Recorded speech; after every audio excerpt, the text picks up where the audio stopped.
Guys, Malika here from Malika Semper Astrology, and we have a full moon approaching. So this is what I consider a full moon week because we tend to feel the energies of the full moon about a week prior, really building up. So what that can feel like is emotional content feels really big. Things get amplified under a full moon because everything wakes up because everything lights up, as opposed to a new moon where everything sort of stays in the dark. A full moon casts out the shadows. And so there's an extroverted energy around full moons. So this particular full moon is going to come in on the 9th, on August 9th, at 12:55 a.m. Pacific time. And it's going to land us in Aquarius. So it's a full moon in Aquarius, 16 degrees, almost 17 degrees to be exact.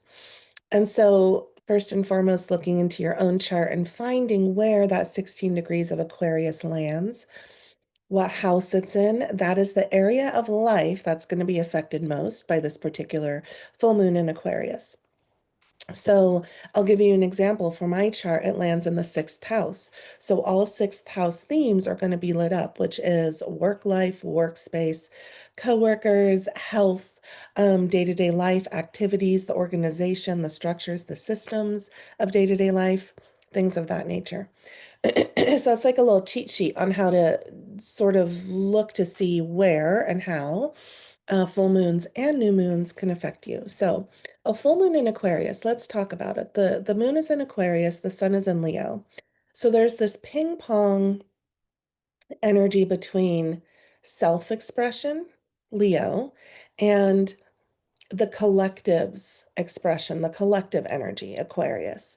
Aquarius wants us to be mindful and aware of more than one. So it's not about one-on-one connections or relationships. It's about the many. It's about the communities that you're a part of. So things of that nature might surface under a full moon in Aquarius, your friendships, your social circles, anything, any sort of groups that you are connected to, anything where there is essentially more than one, right? And so we derive wisdom from those areas of life. So it could be quite a social full moon. It does land on a Saturday. And, we sort of want to find our people during this full moon in Aquarius. And the humanitarian in us wakes up too. So it would be a beautiful weekend or week to really be like fighting for a cause that you're passionate about.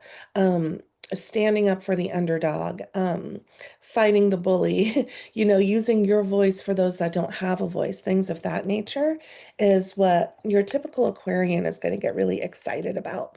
So under this big full moon in Aquarius, we tend to be more focused on the whole, the group. Okay. There can be a little bit of rebellion under this full moon sky. Aquarius energy does not want to be boxed in, does not want to be told what to do. In fact, if you tell an Aquarian what to do, they tend to do the opposite thing. Even if they were planning on doing what you told them to do, now that you told them to do it, they're going to do the opposite. And so there's this real like desire for liberation this week and this weekend. And we really notice where we are not free, where we do not feel liberated. Things of that nature can come to the surface. So, how do we acquire our own liberation and freedom? How do we be so unapologetically ourselves no matter what? Under a full moon in Aquarius sky, we practice not caring about judgment. We practice really truly being ourselves without concern of what others might think of us. And we also, it's an opportunity to honor our uniqueness. Where do we not fit in? Where do we stand out from the crowd? Where can we not really find our comfort zone, truly? Aquarius is shocking. Aquarius is erratic behavior, change. There could be a lot of change for people under an Aquarius full moon. And where is the change going to take place? Depending on what house 16 degrees of Aquarius lands in for you, right?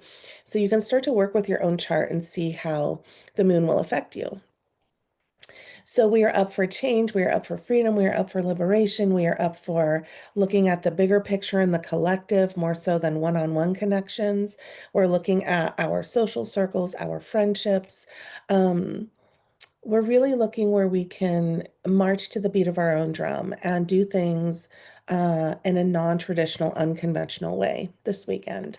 So really removing the label, stepping outside of the box. We're also looking at the future. Aquarius full moon tends to be more focused on what's coming up down the road, what's coming in down the road, rather than in the here and now. So futuristic goals and plans might also be on our mind, and it would be a good weekend to start working on those as well. So enjoy this Aquarius full moon. This is going to feel really comfortable for Aquarians, for Geminis, for Librans. It'll also be comfortable for Sagittariuses and Aries as well. Can feel a little bit pokey, a little bit uncomfortable for the Leos, perhaps, but also Taurus and Scorpio. Can have a harder time under an Aquarius full moon. Okay, thank you guys for watching, and I will be back next week.